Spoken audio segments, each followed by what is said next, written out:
2 बजे डॉक्टर के यहाँ जाओ। अगर डॉक्टर वास्तव में डॉक्टर, इसलिए डॉक्टर को दूसरा भगवान कहा गया है। अगर डॉक्टर है वास्तविक डॉक्टर, तो डॉक्टर दूसरा भगवान है। आपके पेट में दर्द है, सिर में दर्द है, कमर में दर्द है, कहीं भी दर्द है, एक इंजेक्शन मारता है, दर्द को दूर कर देता है। आप मर रहे हो, घायल हो, खून बह रहा है, हाथ टूट गए, पांव टूट गए, सब जॉइंट करके ठीक ठाक करके कंप्लीट कर देता है। इसलिए डॉक्टर को दूसरा भगवान कहते हैं। लेकिन डॉक्टर की समझ बिगड़ जाए तो डॉक्टर बनाम डाकू भी हो जाता है, वो दिन में लूट लेता है। दूसरा भगवान। आप 2 बजे रात को जाइए, डॉक्टर उठ करके तुरंत आपको देखता है, अपनी नींद को त्याग करता है। डॉक्टर से भी सीखो कि सेवा अगर करनी है तो अपनी नींद को त्याग करना सीखो, आराम को त्याग करना सीखो, सुविधा को त्याग करना सीखो। एक डॉक्टर से भी सीख सकते हो। पूरा संसार शिक्षा शास्त्र है, जहां जो सीखना चाहो सीख सकते हो। मेरे को जो सन्यास मैंने लिया, हमारे पत्रकारों ने मुझसे पूछा आपको सन्यास लेने की प्रेरणा कहाँ से प्राप्त हुई? तो मैं कोई साधुओं से प्रेरणा नहीं मिली, न तो कोई ग्रंथ से मिली, न पंथ से मिली, न संत से मिली। मेरे पास से कोई वातावरण नहीं था। लेकिन जो मूर्ख लोग थे उनसे प्रेरणा हमको मिल गई, हुल्लड़बाजों से, भोंगड़ लोगों से, उपद्रवियों से। मैंने देखा स्कूल में जो बच्चे हुल्लड़बाजी करते थे, देख करके मुझे वैराग्य हो गया। शिक्षकों के घरों की दशाओं को देख करके मुझे वैराग्य हो गया। अपने घर के पड़ोसियों की दशाओं को देख करके वैराग्य हो गया कि मैं संत बनूंगा। रामायण भी शिक्षा शास्त्र है, उसमें जो सीखना चाहो सीख सकते हो। भाई की सेवा करना सीखना है तो लक्ष्मण से सीखो, भाई के लिए त्याग करना सीखना है राम से सीखो, और भाई के लिए राजगद्दी छोड़कर नंदी ग्राम में रहना सीखना है तो भरत से सीखो, और भाइयों के बीच में मौन रहना सीखना तो शत्रुघ्न से सीखो, और जिद करके अपने पति को परलोक पहुंचाना सीखना तो कैकेयी से सीखो। घर घर में आग लगाना सीखना है तो मंथरा से सीखो, नाक कान कटवाना सीखना है तो सुपर्णखा से सीखो, अहंकार करके मरना सीखना है, परिवार को बर्बाद करना सीखना है तो रावण से सीखो, पर स्त्री गमन करके बर्बाद होना सीखना है तो रावण से सीखो, रात दिन सोना सीखना तो कुंभकर्ण से सीखो, अभिमान में गर्जना सीखना तो मेघनाद से सीखो, और भाई की लात खा करके भगवान की भक्ति करना सीखना तो विभीषण से सीखो।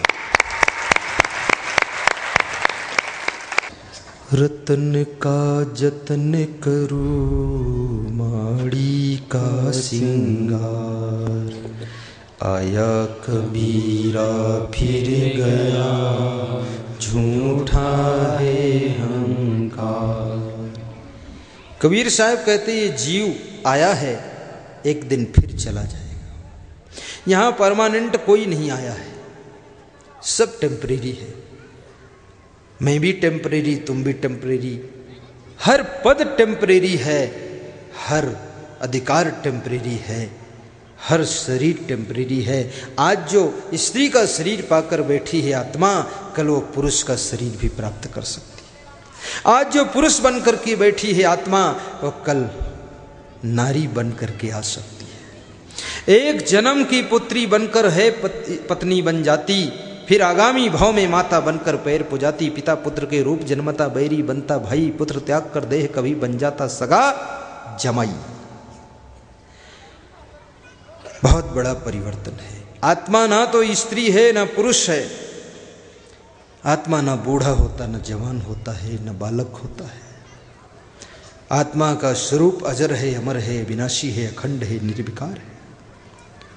आत्मा जब पवित्र कर्म करने लग जाता है तो आत्मा ही परमात्मा कहलाता है। इसमें बहुत लोग भगवान को ढूंढ रहे हैं, लेकिन भगवान नहीं मिल रहा है। एक भक्त ने भगवान से कहा कि कहां तुमको ढूंढूं, कहां तुमको पाऊं, अपना तो मिलने का पता तुम बता दो। भक्त कह रहा है भगवान तुम अपना केवल एड्रेस बता दो, फिर तुम टेंशन मत लो, मैं आ जाऊंगा आपके पास। तो भगवान मुस्कुराया और बोला, भगवान की तरफ से जवाब आया कि मुझे ढूंढने की नहीं है जरूरत, फकत अपने मन को निर्मल बना लो। जय हो, ताली बजा दो, निर्मल बना लो।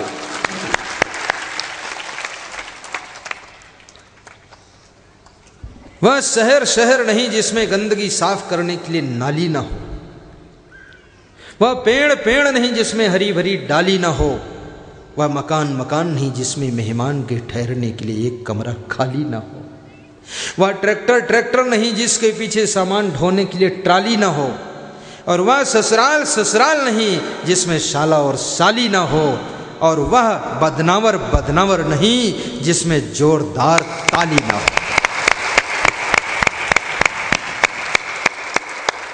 अब लोगों को लगा कि कुछ है दम, क्योंकि साला साली का इंजेक्शन मार दिया मैंने। 80 साल का बूढ़ा 6 महीने से लेटा हो खाट पे, बेड रेस्ट में उठ ना पाता हो, उसको आकर कोई सूचना दे दे कि तुम्हारी शाली आई है, एक झटके में खड़ा हो जाता है और पूछता किधर है यार, देख लेता हूं। ये साला साली शब्दों में बहुत चुंबक है, जोरदार ताली भी बजाना चाहिए। हंसते रहो ये जिंदगी बेकार ना हो जाए, बेकार ना हो जाए। हंसते रहो ये जिंदगी बेकार ना हो जाए, बेकार ना हो जाए। सपने में किसी जीव का अपकार ना हो जाए, सपने में किसी जीव का अपकार ना हो जाए। हंसते रहो ये जिंदगी बेकार ना हो जाए, बेकार ना हो जाए। हंसते रहो ये जिंदगी बेकार ना हो जाए, बेकार ना हो जाए। हंसते रहो ये जिंदगी बेकार ना हो जाए, बेकार ना हो जाए। सीधे बैठ जाओ। आत्मा का स्वरूप कैसा है? अमर है। तुम कौन हो? तुम आत्मा हो, तुम शरीर नहीं हो। विश्वास कीजिए और स्वीकार कीजिए, क्योंकि जब तुम्हारे सिर में दर्द होता है तब तुम कहते हो मेरा सिर दर्द हो रहा है। इसका मतलब सिर तुम नहीं हो, सिर तुमसे अलग है। ठीक बात। तुम्हारे कमर में दर्द होता है तो तुम कहते हो मेरी कमर में दर्द हो रहा है। इसका मतलब तुम अलग हो, कमर अलग है, तुम कमर नहीं हो। तुम्हारे घुटनों में दर्द हो रहा, तुम कहते हो मेरे घुटने में दर्द हो रहा है। यानी घुटना अलग है, तुम अलग हो, लेकिन तुम उस दर्द को फील करते हो, अनुभव करते हो कि दर्द हो रहा। तो तुम कौन हो? तुम घुटना नहीं हो, सिर नहीं हो, कमर नहीं हो, पीठ नहीं हो, पेट नहीं हो, टांग नहीं हो, आंख नहीं हो। तुम कहते हो मेरी आंख में दर्द है, दांत में दर्द है, कान में दर्द है। तुम कहते हो मेरा शरीर आज पूरा बदन दर्द है, मेरे शरीर में दर्द है। इसका मतलब तुम शरीर नहीं हो। सही बात। आज आत्मबोध करा देता हूं। तो फिर तुम कौन हो? तुम इंद्रियां नहीं हो, मन। तुम कहते हो आज मेरा मन बहुत बेचैन है, मेरा मन बेचैन है। इसका मतलब मन अलग है और तुम अलग हो। तुम मन की बेचैनी को समझ रहे हो। तो तुम मन भी नहीं हो, तुम इंद्री भी नहीं हो, तुम शरीर भी नहीं हो, शरीर के अंग भी नहीं हो। तो फिर तुम कौन हो? Who am I? तुम बताओ कौन हो? तुम सबको जानने वाले हो, मानने वाले हो, स्थापित करने वाले हो। तुम ज्ञान स्वरूप हो, अर्थात तुम परम पवित्र चेतन तत्व आत्मा हो। आज ये समझ लेना। लेकिन अगर तुम तुमको भूल गए तो क्या दशा होगी? ज्यादातर लोग अपनी आत्मा को भूल जाते हैं। और परमात्मा को ढूंढते। वस्तु अंते खोजे अंते, क्यों कर आवे हाथ, सज्जन सोई सराहिए जो पारख रखे साथ। कस्तूरी कुंडले बसे मृग ढूंढे वन माही, ऐसे घट घट राम है दुनिया जाने नाही। ज्यो तिल माही तेल है चकमक माही, आग तेरा साई तुझ में जाग सके तो।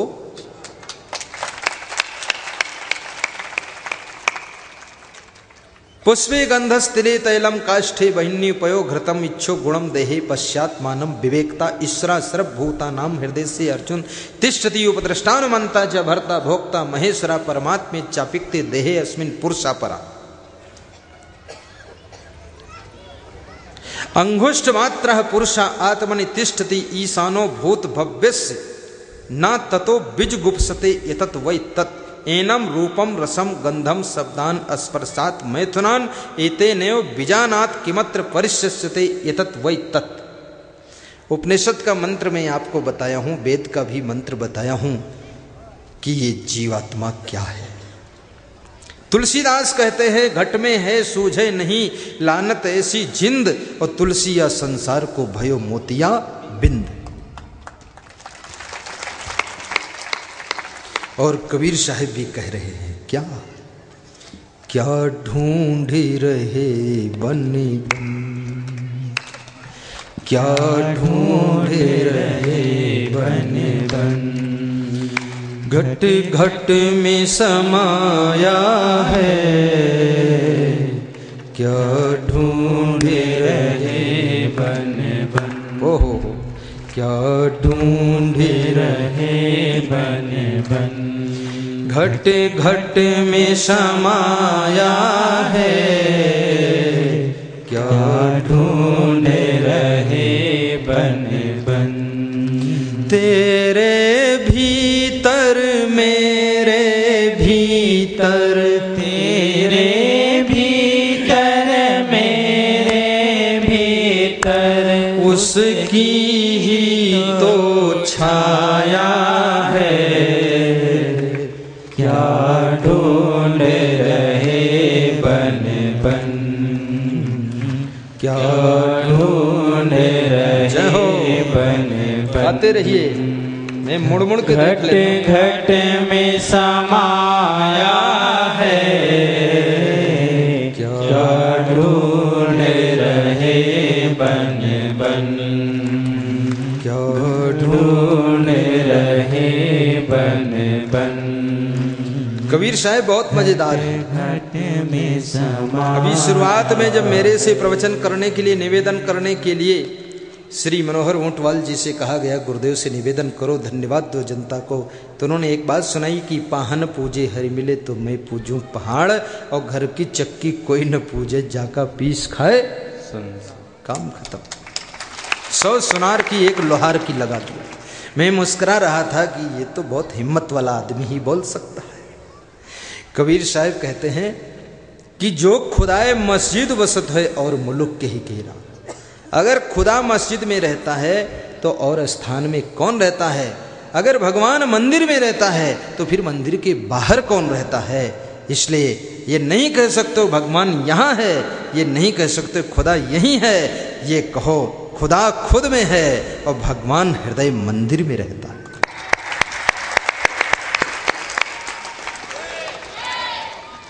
रहम है जिसके दिल अंदर रहमान वहीं पर रहता है। रहम है जिसके दिल अंदर रहमान वहीं पर रहता है। रहम है जिसके दिल अंदर रहमान वहीं पर रहता है। रहम है जिसके दिल अंदर रहमान वहीं पर रहता है। रहम न जिसके दिल अंदर शैतान वहीं पर रहता है। रहम न जिसके दिल अंदर शैतान वहीं पर रहता है। रहम न जिसके दिल अंदर शैतान वहीं पर रहता है। मंदिर टूटे मस्जिद टूटे कोई नहीं मुजाका है। मंदिर टूटे मस्जिद टूटे कोई नहीं मुजाका है। पर काहू का दिल मत टूटे, पर काहू का दिल मत टूटे। ये घर खास खुदा का है, ये घर खास खुदा का है। ये घर खास खुदा का है। ये घर खास खुदा का है। मंदिर में तो मूर्ति धरी है, मस्जिद सफम सफाई है। मंदिर में तो मूर्ति धरी है, मस्जिद सफम सफाई है। दिल दरगाह में झलक रहा है, कैसी नूर खुदाई है। आजा मनोहर। दरगाह में झलक रहा है, कैसी नूर खुदाई है। दिल दरगाह में झलक रहा है, कैसी नूर खुदाई है। मंदिर टूटे मस्जिद टूटे कोई नहीं मुजाका है। मंदिर टूटे मस्जिद टूटे कोई नहीं मुजाका है। पर काहू का दिल मत टूटे, ये घर खास खुदा का है। पर काहू का दिल मत टूटे, पर काहू का दिल मत टूटे। ये घर खास खुदा का है। ये घर खास खुदा का है। ये घर खास खुदा का है। मंदिर में तो मूर्ति धरी है, मस्जिद सफम सफाई है। मंदिर में तो मूर्ति धरी है, मस्जिद सफम सफाई है। दिल दरगाह में झलक रहा है, दिल दरगाह में झलक रहा है। कैसी नूर खुदाई है, कैसी नूर खुदाई है। दिल दरगाह में झलक रहा है, कैसी नूर खुदाई है।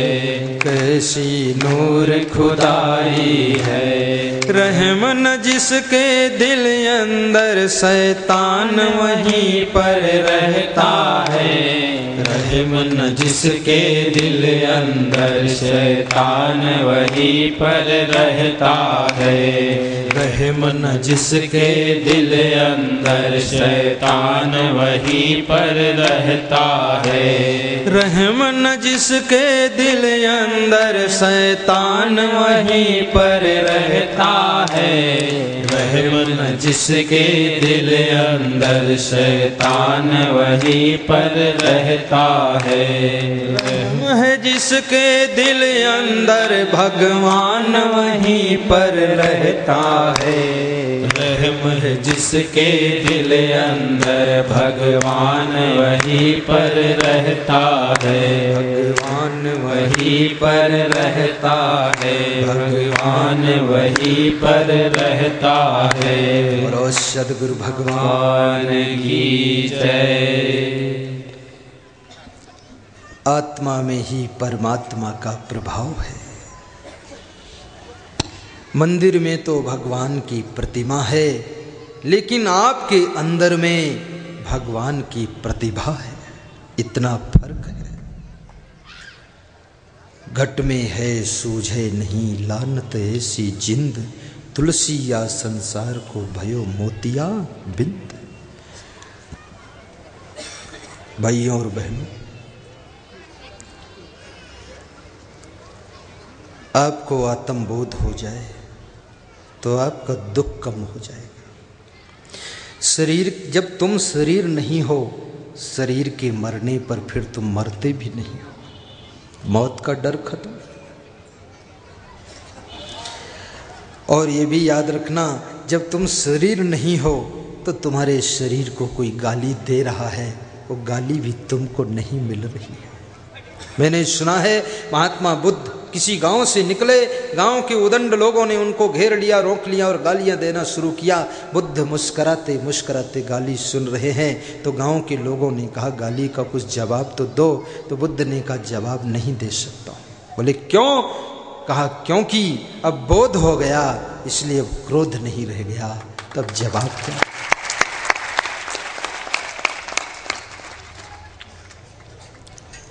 बुद्ध ने कहा जवाब लेना था तो 10 साल पहले आकर गाली देते, उस समय बोध नहीं हुआ था, तब मेरे पास भी क्रोध था। तो बोले उस समय अगर गाली देते हम सब लोग तो तुम क्या जवाब देते? तो बुद्ध ने जो जवाब दिया सुनने जैसा जवाब है। बुद्ध ने कहा उस समय गाली का जवाब गाली नहीं देता तो फिर क्या देते? उस समय सिर अलग और धड़ अलग कर देता, क्योंकि मैं भी राजकुमार था। बोध हो जाए तो सहन शक्ति बढ़ जाती है। आज बहुत आनंद आया मुझे, ऐसा मन होता है एक दिन और रुक जाऊं। रुक जाऊं तो भोजन कौन देगा? क्योंकि मनोज सोमानी ने तो 1 दिन का इंतजाम 2 दिन का किया है। तीसरे दिन रुक जाऊं तो लफड़ा फंस जाए। भोजन मिल जाएगा। तुम सब लोग बना के ले आओगे नाश्ता? कमाल है। इधर वालों से पूछूं जरा, कुछ मिलेगा? पानी वानी मिल जाए? कुछ मिले न मिले, केवल प्रेम का पानी मिले और श्रद्धा का भोजन मिले। लोग 7-7 दिन व्रत रह लेते हैं, तो एक दिन आपके प्रेम में हम व्रत रहकर भी प्रवचन सुना सकते हैं।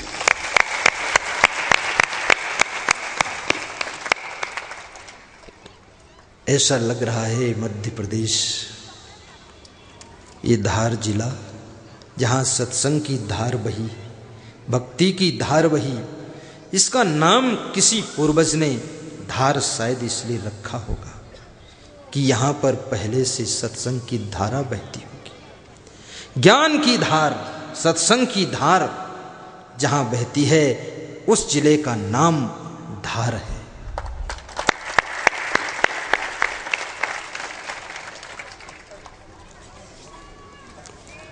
अब मैं एक चीज़ पूछ लूँ, उसके बाद फिर समापन की ओर जाऊँगा। इसमें कितने लोगों की इच्छा है कि गुरुदेव कम से कम 5 साल के बाद जरूर हमारे बदनावर में आना? हाथ उठा दो।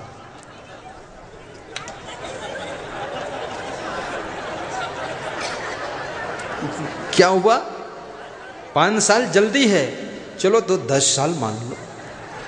नहीं, कितना? 3 साल, 1 साल, 2 साल, 1 साल। सबका मन है 1 साल, लेकिन साल भी सबका बड़ा छोटा होता है।